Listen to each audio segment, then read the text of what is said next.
The bus station was unusually crowded that evening. The air was thick with noise, vendors shouting about roasted peanuts and tea, bus conductors calling out destinations, children crying as tired mothers tried to calm them down. People rushed everywhere, dragging heavy bags, bumping into one another in the chaos.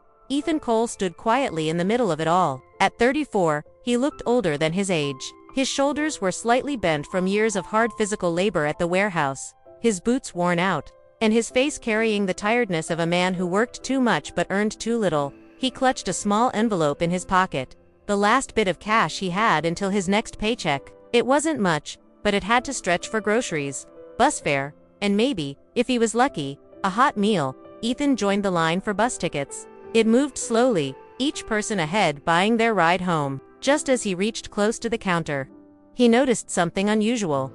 A young man stood at the counter, probably no older than 20. His clothes were thin and shabby, his jacket clearly too light for the biting cold of the evening. He had messy dark hair and a backpack that looked nearly empty. The young man's hands trembled as he searched his pockets desperately. I don't have enough right now," the young man said to the ticket clerk, his voice breaking. "Please, I just need one ticket. I'll pay tomorrow. I swear I will." The clerk barely looked at him. His tone was cold, sharp, and dismissive. "No money, no ticket. Rules are rules. Step aside." The young man froze. His face fell, and his eyes glistened as he slowly stepped back from the counter. Behind him, people in line groaned impatiently. "Come on, hurry up," someone snapped. "Wasting everyone's time," another muttered. The young man kept his head low, gripping the strap of his backpack, trying to hold back tears of shame. Ethan watched him closely. Something about the boy reminded him of himself years ago. He remembered a time when he, too, had no money for bus fare and had to walk miles in the rain just to get home. He remembered going hungry so his younger sister could eat. That look of helplessness on the boy's face, Ethan knew it all too well. For a moment, Ethan hesitated. He didn't have much. In fact, he had just enough cash to get through the next couple of days. But then he thought, if I walk away now, what kind of person am I becoming? Taking a deep breath, Ethan reached into his pocket, pulled out a crumpled $5 bill, and stepped forward. "I'll pay for his ticket," Ethan said quietly.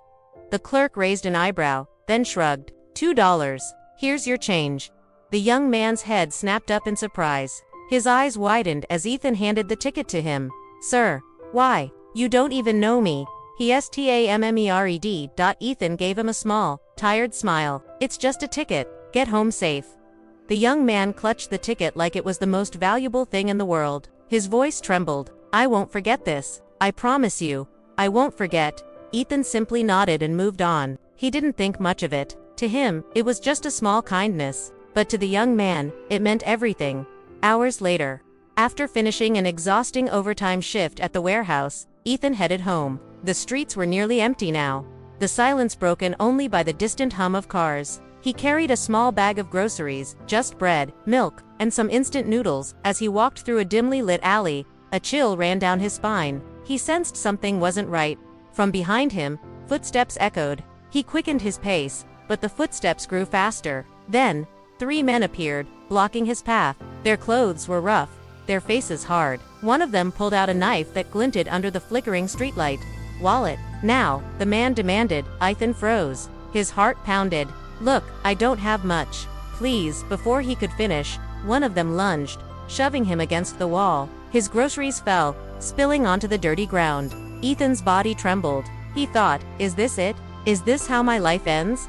In some dark alley over a few dollars. But then, a voice shouted from behind, "Hey, leave him alone." Out of the shadows, a figure charged forward. It was the young man from the bus station. With surprising strength, he tackled one of the attackers, fists flying. The knife clattered to the ground. The other 2 men, startled, cursed, and ran off into the darkness. Within moments the attackers were gone. Ethan, shaking, looked at his rescuer. His eyes widened in disbelief. "You," Ethan whispered. "It's you." The young man caught his breath, wiped the sweat from his forehead, and smiled faintly. "Told you, I wouldn't forget." The 2 sat on the curb for a long while. Ethan's hands still trembled as he spoke. You saved me. I don't even know your name." The young man extended his hand. "Caleb, my name's Caleb." Ethan shook it firmly, his voice choked with gratitude. "Thank you, Caleb. If you hadn't been here." His words trailed off. Caleb explained his story. He had been homeless for weeks after losing his job. He had no family to turn to, and often slept in shelters when he could find one. That evening, at the bus station, when Ethan bought him the ticket, it got him across town to a shelter where he could spend the night safely. "If you hadn't helped me," Caleb said softly, "I would have been stranded out here again. Tonight, I was on my way back from the shelter when I saw those men following you. I knew what was about to happen. I couldn't just walk away." Ethan listened, overwhelmed. A single act of kindness, something he thought was small and insignificant, had come back to him in the most life-saving way possible. From that day on, Ethan and Caleb stayed connected. Ethan helped Caleb find odd jobs, recommended him to people he knew, and soon, Caleb began to rebuild his life. In return, Caleb reminded Ethan of something he had almost forgotten, that goodness still existed in the world, and that kindness, no matter how small, always had a way of coming back. Moral of the story: one small act of kindness can echo louder than you imagine. What you give today may return to you tomorrow in the most unexpected and life-changing way.